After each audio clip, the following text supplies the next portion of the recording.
بسم اللہ الرحمن الرحیم۔ ناظرین اکرام، تفسیر قرآن کا سلسلہ جاری ہے۔ سورۃ المنافقون پر ہمارا کلام چل رہا ہے۔ آج آیت نمبر 9 سے آغاز ہوگا۔ پچھلی آیات ہم اپنے سابقہ درس میں بیان کر چکے ہیں۔ اللہ تعالیٰ نے ارشاد فرمایا، یا ایھا الذین آمنوا لا تلھکم اموالکم ولا اولادکم عن ذکر اللہ۔ اے ایمان والو، تمہیں تمہارے مال اور تمہاری اولاد اللہ کی یاد سے غافل نہ کر دیں۔ وَمَن يَفْعَلْ ذَلِكَ فَأُولَٰئِكَ هُمُ الْخَاسِرُونَ، اور جو ایسا کرے گا تو وہی نقصان اٹھانے والوں میں سے ہے۔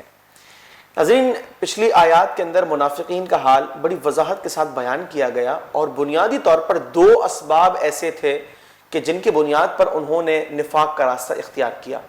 ایک تو یہ کہ مسلمان جہاں جہاد کرتے وہاں انہیں غلبہ حاصل ہوتا، بڑا مال غنیمت ہاتھ آتا۔ منافقین نے یہ سوچا کہ ہمیں بھی اس مال غنیمت سے حصہ ملے گا اور ہمارا مال بڑھتا رہے گا۔ اسی طریقے سے مسلمان کفار کے خلاف جہاد کیا کرتے اور انہیں جانی اور مالی طور پر نقصان اٹھانا پڑتا۔ انہوں نے یہ سوچا کہ ہمیں ہمارے گھر والوں کو تحفظ فراہم ہوگا، چنانچہ انہوں نے اپنی خاطر، اپنی اولاد کی خاطر نفاق کا راستہ اختیار کیا۔ در حقیقت یہ تھے کافر، انہوں نے اسلام کو ظاہر کیا۔ چنانچہ مسلمانوں کو یہ تلقین کی جا رہی ہے کہ اے مسلمان، تمہیں تمہارے مال اور اولاد اللہ کی یاد سے غافل نہ کر دیں۔ بات یہ ہے کہ بنیادی طور پر یہ دو سبب ایسے ہیں جو انسان کی غفلت کے اندر بڑا کردار ادا کرتے ہیں۔ بہت بڑی تعداد ہے جو صبح اٹھتی ہے اور شام کرتی ہے، بس ایک ہی تمنا ہوتی ہے ہمارا مال بڑھ جائے، ہمیں دو پیسے کا زیادہ فائدہ حاصل ہو جائے، ہماری جاب ہے تو اس کے اندر کوئی ترقی ہمیں مل جائے۔ اس سوچ کے ساتھ انسان اپنی زندگی گزارتا ہے، اور اسی طریقے سے بہت سے لوگ اپنی فیملی کو کچھ زیادہ ٹائم دیتے ہیں، ان کی آسائشوں کا بہت زیادہ پاس کرتے ہیں اور اللہ تعالیٰ کی اطاعت سے وہ غافل ہو جاتے ہیں۔ یاد رکھیے کہ فرمایا وَمَن يَفْعَلْ ذَلِكَ، جو ایسا کرے گا، اپنی زندگی غفلت میں گزارے گا، فَأُولَٰئِكَ هُمُ الْخَاسِرُونَ، یہی نقصان اٹھانے والوں میں سے ہیں۔ ناظرین، یہ نقصان بھی کیسا عجیب نقصان ہے جو کبھی کور نہیں ہوگا۔ وجہ یہ ہے کہ انسان کو دنیا میں ایک دفعہ سانسیں دی گئیں، جو سانس ایک دفعہ گزار لی وہ سانس اب دوبارہ نہیں آنی، بلکہ اب تو اگلی سانس کی باری ہے، اور اگر اسے بھی انسان نے غفلت میں گزار دیا تو پھر زندگی تمام ہونے پر علاوہ پچھتاوے کے اور کچھ نہ ملے گا۔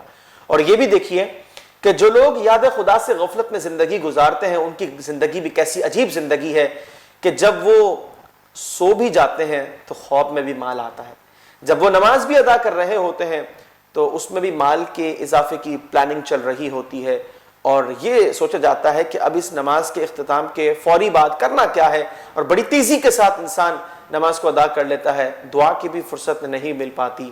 تو کیا فائدہ ایسی عجیب اور غریب زندگی کا جس کے اندر خدا کی یاد نہ ہو، اللہ تبارک و تعالیٰ کی رضا پیش نظر نہ ہو، نبی مکرم صلی اللہ علیہ وسلم جو کہ محسن کائنات ہیں، آپ کی اتباع کی فکر نہ ہو، تو کیسی عجیب زندگی ہے۔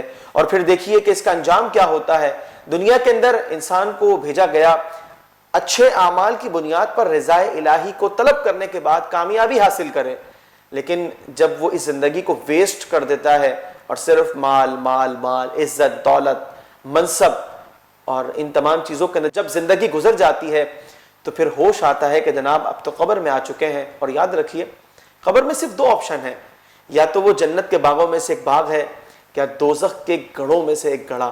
جب زندگی غفلت نے گزاری پھر کیسی طلب کہ اللہ تبارک و تعالیٰ ان لوگوں کو جنہوں نے کامیاب زندگی گزاری، یاد الہی کے اندر اپنے آپ کو مصروف رکھا، جو انعامات ان کے لیے ہیں وہ اس غافل شخص کے لیے بھی ہوں، تو یقیناً توجہ طلب معاملہ ہے۔